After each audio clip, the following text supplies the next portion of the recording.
नमस्कार, जय हिंद दोस्तों। स्वागत है आप सभी का आपके अपने परिवार अभय स्टॉक में। मैं हूं आप सभी के साथ अभय यादव।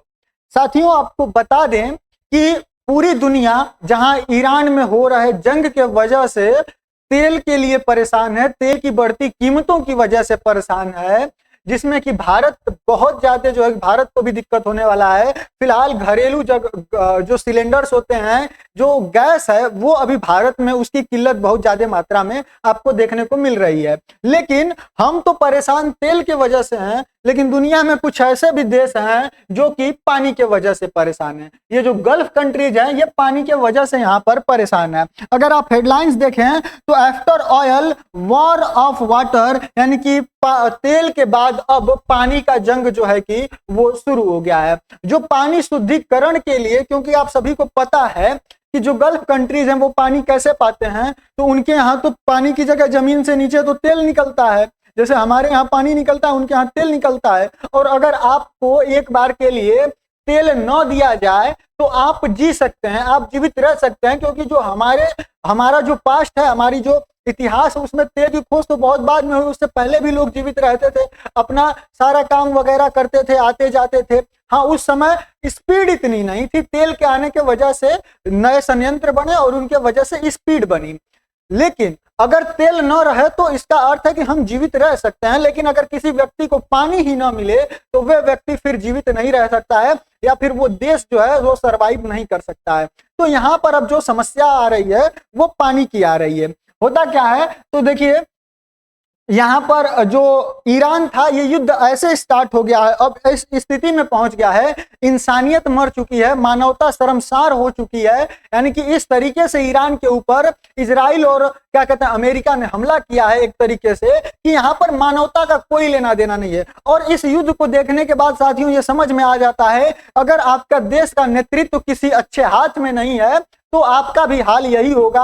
अगर आपके पास पावर नहीं है तो आपका भी हाल यही होगा। अगर सोचिए भारत के पास परमाणु बम नहीं रहता, ये जो पूरा ईरान के ऊपर जो चीजें चल रही हैं, इसका सिर्फ और सिर्फ एक ही उद्देश्य है कि पानी, अरे परमाणु बम, आप करिएगा परमाणु बम ईरान न बनाए, इसके लिए सारा जो है कि मसला यहाँ पर चल रहा है। सोचिए अगर आज भारत के पास परमाणु बम न होता तो शायद जो ईरान में हो रहा है आज वो भारत में भी होता। शायद अगर उस वक्त हमारा जो परमाणु परीक्षण था वो फेल हो जाता। सलाम है ऐसे साइंटिस्टों को, एपीजे अब्दुल कलाम जैसे, और ऐसे नेता को जो अटल बिहारी वाजपेयी जी थे, जिनकी बनाई हुई पार्टी आज शायद उनके सिद्धांतों को भूल चुकी है। जिनका कहना था, आज उन्हीं की पार्टी नहीं, शायद सारी पार्टियां अपने सिद्धांतों को भूल चुकी हैं कि हम रहे न रहे, पार्टी रहे न रहे, देश रहना चाहिए, देश जो है वो बचा रहना चाहिए। आज उसको खत्म कर लिया है। आज लोग सत्ता के लिए जो है कि देश के साथ समझौता कर दे रहे हैं। तो ऐसे नेताओं को सलाम है कि जिनके वजह से आज भारत एक मजबूत स्थिति में जो है कि खड़ा है, और आज भारत की तरफ आंख उठाकर देखने की भी हिम्मत नहीं होती है। तो साथियों ये जो टोटल वॉर चल रहा है, यह परमाणु बम के लिए हो रहा था। अब इसमें हुआ क्या है, आगे खamenei को तो मार दिया इन्होंने, जो उनके प्रमुख लीडर थे उनको तो यहाँ पर मार दिया गया। अब उसके बाद स्थिति यहाँ पर क्या हुई कि ईरान हार मानने को तैयार नहीं था। खैर यह भी है कि अगर आपके पास कुछ है तब तो आप खोने से डरेंगे। मतलब मान लीजिए कि आपके परिवार में या फिर आपके ही पास कुछ मतलब कई लोग ऐसे होते हैं, ये ऐसे कहना सही नहीं है, लेकिन समझिए कि अगर कोई व्यक्ति है, उसके परिवार में 4 मेंबर्स हैं, और अगर वो जो डर रहा है, किसी वजह से डरता है, वो क्यों, मतलब किसी से वो डरेगा क्यों? क्योंकि अगर उसके साथ हो जाएगा, आपके साथ अगर कुछ हो तो आपको उसका डर नहीं होगा। आप किसी से लड़ाई क्यों कर लेते हैं कि आपको अपनी परवाह नहीं होती है। अन्य परवाह किसकी होती है? आपके पीछे जो लोग हैं उनकी परवाह होती है, उनके वजह से डर आपको रहता है। और ईरान के जो मेन सुप्रीम लीडर थे, मेन जो ईरान का मकसद था वो यही था कि उनको बचा के रखा जाए, उनकी जनता को बचा के रखा जाए और उनको सेव करके रखा जाए। लेकिन यहाँ पर हुआ क्या कि जो मेन उनका डर था, अमेरिका और इजराइल ने मिलकर उसको मार दिया। यानी कि जो अली खamenei थे यहाँ पर सुप्रीम लीडर, उनको खत्म कर दिया गया। उसके बाद खत्म करने के बाद अब ईरान के पास कोई और ऑप्शन नहीं बचा था। उसके ऊपर से चारों तरफ से हमले हो रहे थे, और उन हमलों के वजह से अब उसके पास कुछ खोने को ही नहीं है। तो इसके वजह से अब वो जो है बिंदास हमले कर रहा है। उसको पता है कि हम तो तबाह हो ही चुके हैं, तो इसके वजह से वो हमला करना स्टार्ट किया। अब इसमें मानवता जो है वो शर्मसार कहाँ हो जाती है कि ठीक है वो तो एक तरह से पिट रहा है तो वो परेशान होगा, वो करेगा चीजें, लेकिन इजराइल और अमेरिका ये लोग मिलकर उसके जो स्ट्रक्चर हैं अब उसके ऊपर हमला करना स्टार्ट कर दिए। मतलब कि एक तरीके से कहिए तो वो अब लोग उसके जो भी स्ट्रक्चर है, जैसे वो अभी डिपो वाला आपने न्यूज सुना होगा, यहाँ पर मैंने कवर किया था कि जो जहां पर वो स्टोर करके रखा था वहां के डिपो पर जो है कि हमला कर दिया, जो उसका स्टोरेज था ऑयल का वहां पर, जिसके वजह से पूरे तेहरान में अम्लीय वर्षा की स्थिति हो गई। पूरा जो बादल है सांस लेने में दिक्कत होने लगी और लोगों की हालत जो है बद से बदतर हो गई। सिविलियंस यहाँ पर मारे जाने लगे, सिविलियंस यहाँ पर परेशान होने लगे। अब इसके वजह से जो ईरान है उसने भी अपना अगला कदम चुना। जब आप उसको खुद आगे का दिखाते जा रहे हैं तो वो भी क्या करे, उसने भी जो इजराइल की एक जहां पर उसका तेल डिपो था हैफा करके उस जगह पर मारा। उसके बाद अब उसको जो सबसे सॉफ्ट टारगेट लगा अमेरिका और इजराइल को झुकाने का, वो यह था कि जो गल्फ की कंट्रीज हैं उनका जो पानी पीने के लिए शुद्धिकरण किया जाता है उसको खत्म किया जाए, ताकि इन लोगों के पास पानी पीने के लिए ही न बचे। साथियों, खाड़ी का क्षेत्र एक भौगोलिक वास्तविकता है जिसमें फारस की खाड़ी के आसपास के जितने भी देश हैं, सऊदी अरब हो गया, यूनाइटेड अरब इमारात हो गया, कतर हो गया, कुवैत, बहरीन, ओमान और ईरान, इन सभी को जो है कि पानी की किल्लत होती है। और ये सभी लोग पानी कहाँ से लेते हैं, तो ये जो पर्शियन गल्फ है इसी से जो है कि पानी लेते हैं। लेकिन ये पानी खारा होता है। इस पानी को शुद्ध करने के लिए यहाँ पर दो टेक्नोलॉजी का यूज किया जाता है। उन दो टेक्नोलॉजी में अगर देखा जाए तो जो पहला है वो है रिवर्स जो ऑस्मोसिस होता है, जिसको कि आरओ बोला जाता है, जो आपने छोटे रूप में जो है कि अपने घर पर भी देखा होगा, जहां आप लोग नॉर्मल आरओ का यूज करते हैं। सोचिए हमारे यहाँ वैसे ही सही पानी आता है और उस पानी को शुद्ध करने में भी कई कई जगह पर बहुत सारी दिक्कतें होती हैं। ठीक, उसमें जो फिल्टर्स वगैरह होते हैं वो खराब हो जाते हैं। तो ये लोग क्या करते हैं कि पानी, इनको तो बहुत ज्यादा मात्रा में चाहिए पानी, क्योंकि इनकी जमीन से तो पानी निकल ही नहीं रहा है। हमारे यहाँ सोचिए कि हमारे यहाँ जहाँ जमीन के नीचे पानी है, इतनी नदियां बहती हैं भारत के अंदर, इतना बड़ा नदी तंत्र है, उसके बावजूद भारत के राज्यों को परेशान होना पड़ता है। दिल्ली जैसे शहर को जो कि यमुना नदी के किनारे बसा है उसको पानी की किल्लत हो जाती है। तो फिर सोचिए इस पूरे जो गल्फ कंट्रीज हैं इनमें तो साल में अगर एक आध बार बारिश हो जाए तो हो जाए, वरना यहाँ पर बारिश नहीं होती है, यहाँ पर कोई सक्रिय नदी नहीं है, तो इन लोगों को कितनी दिक्कत होती होगी। तो ये लोग क्या करते हैं कि ये लोग जो समुद्र का पानी है उसको ही साफ करते हैं। तो ये जो आरओ होता है इसमें जो पानी साफ करने का क्या कहते हैं, पानी जो साफ करने की प्रक्रिया होती है उसमें समुद्र के जल को बहुत उच्च दबाव में पंप किया जाता है। अगर मैं ये प्रोसेस आपको दिखाऊं तो आप यहाँ पर देख पाएंगे कुछ इस तरीके से जो है कि ये प्रोसेस होता है कि ये जो सॉल्ट वाला वाटर है इसको बहुत प्रेशर के साथ ऐसे एक मतलब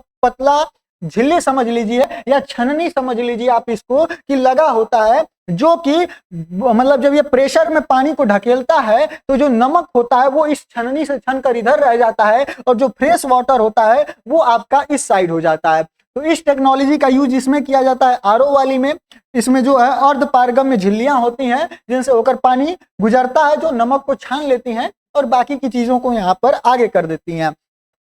इसका लाभ क्या होता है, इसमें मीठा पानी प्राप्त होता है, नमक और जो अशुद्धियां होती हैं वो छनकर अलग हो जाती हैं। इससे अधिक ऊर्जा जो है यह कुशल है और यह कम परिचालन लागत है, यानी कि इसको यूज करने में जो लागत है वो कम आती है। लेकिन ये लोग दूसरा भी यहाँ पर यूज करते हैं और वो है ऊष्मीय विलयीकरण। ये दूसरा प्रोसेस है। इसके द्वारा क्या होता है कि इसमें जो है वो समुद्री जल को गर्म किया जाता है। एक सिंपल टेक्नोलॉजी है, पुरानी टेक्नोलॉजी है, जैसे कि हमारे यहाँ बिहार के साइड में ये लोग ज्यादा यूज करते हैं दारू बनाने के लिए इसका। ठीक है, ठीक है, हम ग्रामीण क्षेत्र से आते हैं, हमारे यहाँ जो ईंट होती है, ईंट के भट्ठे होते हैं, तो वहां पर जो काम करने वाले वर्कर्स होते हैं तो वो एक्स्ट्रा इनकम के लिए बनाते थे पहले, अभी फिलहाल तो मैक्सिमम जगह बंद हो गया है। तो वो लोग उसको बनाते थे जिसको हमारी भाषा में, सिंपल भाषा में कचिया बोला जाता था, कचिया अद्धा कुछ इस तरीके से बोला जाता है। तो वो लोग बनाते थे, वो क्या करते थे, इसी प्रोसेस का यूज करते थे। तो इसी प्रोसेस का यूज करके यहाँ पर पानी को बनाया जाता है, जिसका यूज जो है वो जो ये देश हैं गल्फ वाले, ये लोग करते हैं। इसमें होता क्या है कि पानी को पहले स्टोर किया जाता है, पानी को स्टोर किया जाता है एक जगह पर समुद्र के, और उसके बाद इसको जो है कि हीट दिया जाता है, इसको यहाँ पर हीट दिया जाता है, और ये हीट मिलने के बाद ये वाष्प बनता है, जो नमक होता है वो नीचे बैठ जाता है, जो पानी होता है वो उड़ने लगता है। उड़ने के बाद ये आगे जब जाता है तो यहाँ पर कूलेंट लगा होता है, यानी कि इसको इतना लंबा बनाया जाता है पाइप को, या फिर पानी के ही माध्यम से। समुद्र का भी नॉर्मल पानी अगर यूज करेंगे तो वो भी तो ठंडा ही होता है, तो उसका भी यूज करके यहाँ पर कूलिंग कर दिया जाता है। पाइप के दोनों सिरों पे कूलिंग कर दिया जाता है, जिसके वजह से जो ये वाष्प होता है ये यहाँ पर आकर लिक्विड फॉर्म में फिर बदल जाता है, और ये फिर जो है कि फ्रेश वाटर बन जाता है। तो इन दो टेक्नोलॉजीज का यहाँ पर यूज किया जाता है। तो इस तरीके से जो है वो गल्फ कंट्रीज जो है वो अपना पानी बनाती हैं। अब हो क्या रहा है, तो जो खाड़ी में जो विलवीकरण जो है उसका पैमाना अगर देखें तो फारस की खाड़ी के क्षेत्र में दुनिया का सबसे बड़ा जो है वो विलवीकरण का जो है अवसंरचना तंत्र मौजूद है। इसमें अगर महत्वपूर्ण तथ्यों को देखें तो वैश्विक जो यहाँ पर विलवीकरण की क्षमता है उसमें से लगभग 40% जो हिस्सा है, यानी कि यहाँ पर जितना जो है पानी शुद्ध किया जाता है पूरी दुनिया में इस माध्यम से,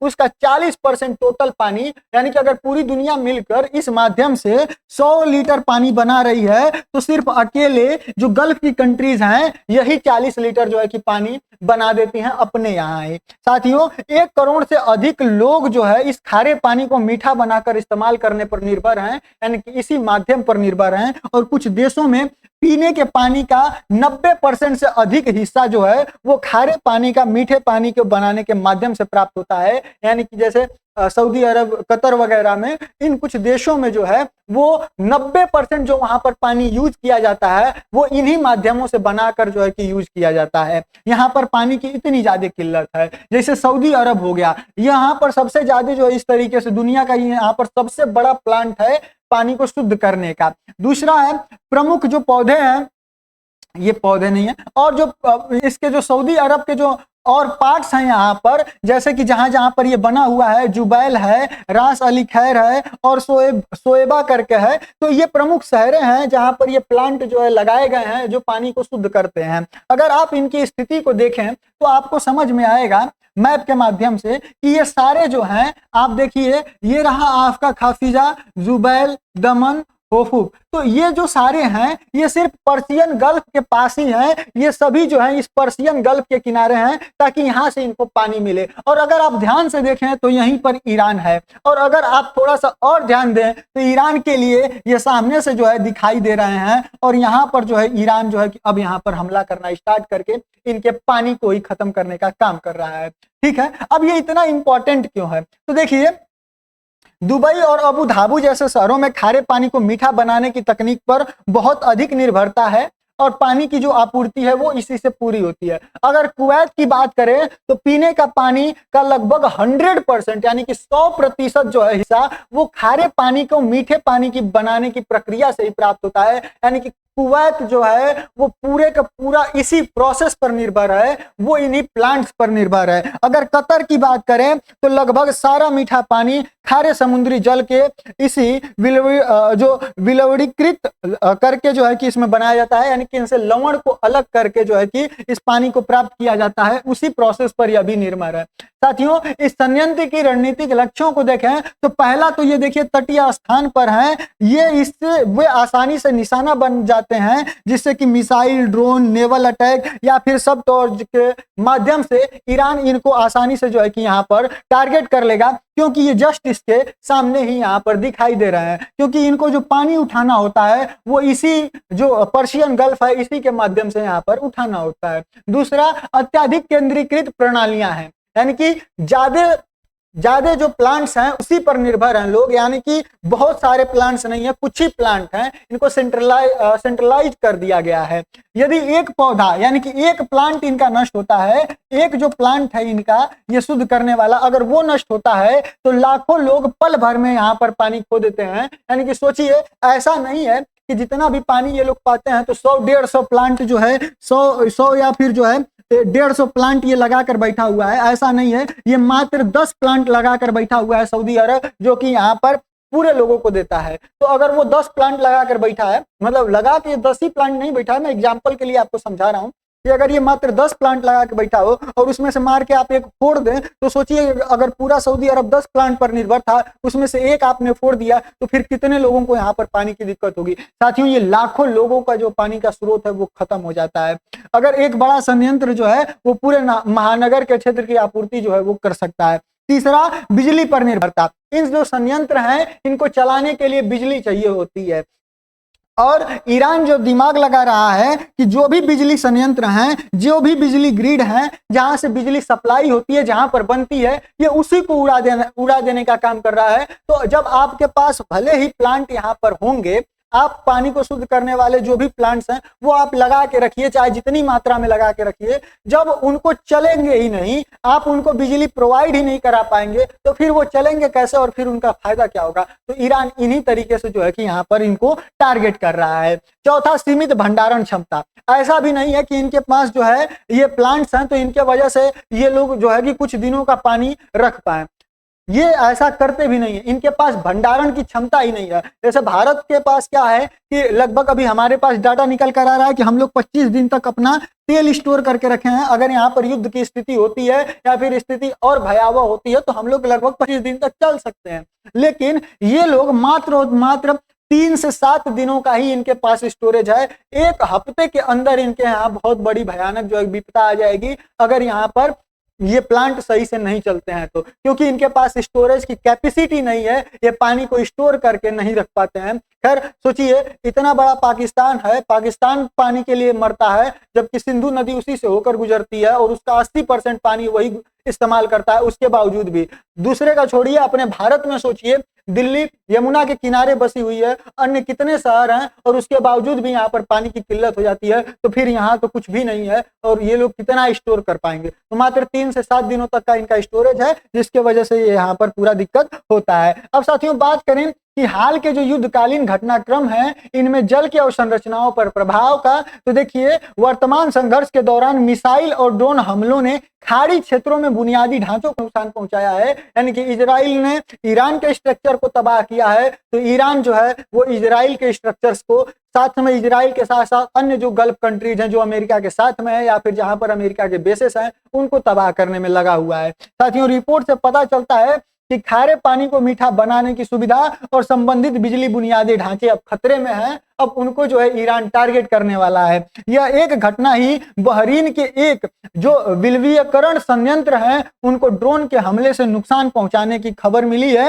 यानी कि जो बहरीन है उसके एक इस प्लांट के ऊपर यहाँ पर ड्रोन से ईरान ने हमला किया था, ऐसा खबर आया है, जिससे वहां पर नुकसान हुआ है। इससे जो क्षेत्रीय सरकारें हैं उनके बीच अब गंभीर चिंताएं पैदा हो गई हैं और यही साइकोलॉजिकल वार है दोस्तों। अब इसी के माध्यम से ईरान जो है वो अमेरिका और इजराइल दोनों पर प्रेशर बनाएगा कि तुम हमारे यहाँ से, मतलब अब ये युद्ध जो है वो समाप्त करो, नहीं तो हम जो है इसी तरीके से पूरे गल्फ का जो है प्लांट यहाँ पर डिस्ट्रॉय कर देंगे, जिसके बाद सबको पानी की किल्लतें होंगी। सोचिए अमेरिका क्या कर लेगा यहाँ पर।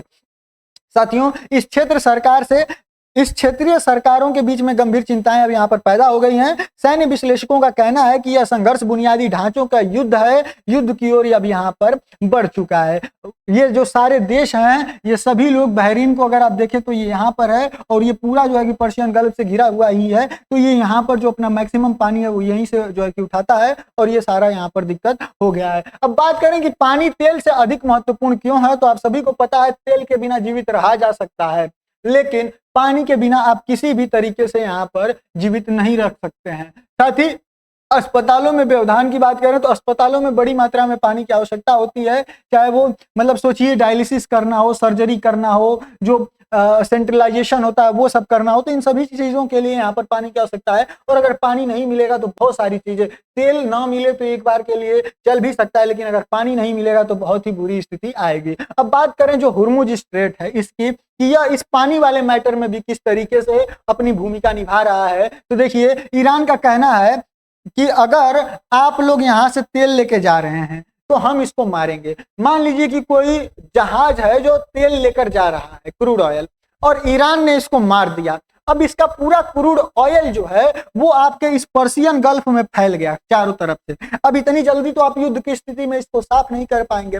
और जब तेल होता है वो पानी के ऊपर रहता है, उसका घनत्व जो है वो पानी से कम होता है, जिसके वजह से वो यहाँ पर तैरता रहता है। तो अब वो होगा क्या कि ये पूरा जो एरिया है पर्शियन गल्फ का, ये पूरा आपका क्रूड ऑयल से भर जाएगा। अब आपके पास संयंत्र भी हैं, आपके पास आरओ प्लांट्स भी हैं, जिससे आप पानी को शुद्ध कर सकते हैं, लेकिन करेंगे क्या? आपको तो जब आप खींचेंगे तो आपको तो मिलेगा वहां पर क्या? ऑयल मिलेगा। तो आप उसको किस तरीके से कर पाइएगा? तो ये दिक्कत यहाँ पर देखने को मिलेगी, और इसलिए जो है कि ये ज्यादा इंपॉर्टेंट है, क्योंकि विश्व का लगभग 20% जो पूरा यहाँ पर तेल का आवाजाही है, जो व्यापार होता है, उसका 20% जो है वो अकेले स्ट्रेट ऑफ हुर्मुज से होकर जाता है। इसके वजह से ये दिक्कत यहाँ पर भी जो है कि हो सकता है। अब बात करें कि ईरान का अपना भी यहाँ पर संकट है। ऐसा नहीं है कि सिर्फ गल्फ वालों को पास ही ये संकट है, ईरान के पास भी है। जो विडंबना यह है कि ईरान स्वयं भी गंभीर जल संकट का सामना कर रहा है। इसमें सूखा, जलवायु परिवर्तन, भूजल का अत्यधिक उपयोग करना और खराब जल प्रबंधन और अकुशल सिंचाई। देखिए, हमारे यहाँ भी जल प्रबंधन सही नहीं है। जिस तरीके से ईरान के अंदर खराब जल प्रबंधन के वजह से आज सूखे की स्थिति है, उसी तरीके से भारत में भी हो सकती है अगर ध्यान न दिया जाए तो यहाँ पर इन सारी वजहों से ईरान में भी पानी की दिक्कत है। ईरान के कुछ जलाशयों में पानी का स्तर अब खतरनाक रूप से कम हो गया है।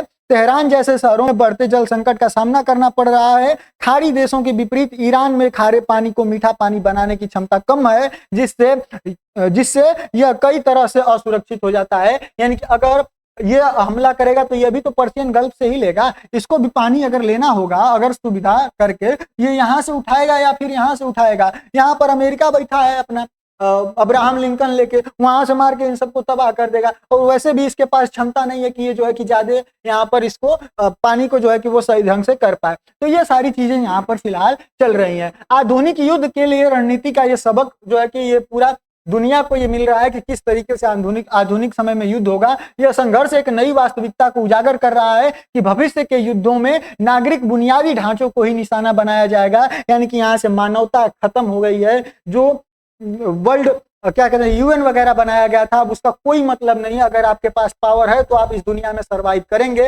अन्यथा आप नहीं कर पाएंगे, क्योंकि अब किसी के अंदर मानवता नहीं रह गई है। जो सारे देश हैं, जो बड़े बड़े देश हैं, अब वो सिर्फ और सिर्फ जो है वो अपने वर्चस्व की लड़ाई यहाँ पर लड़ रहे हैं।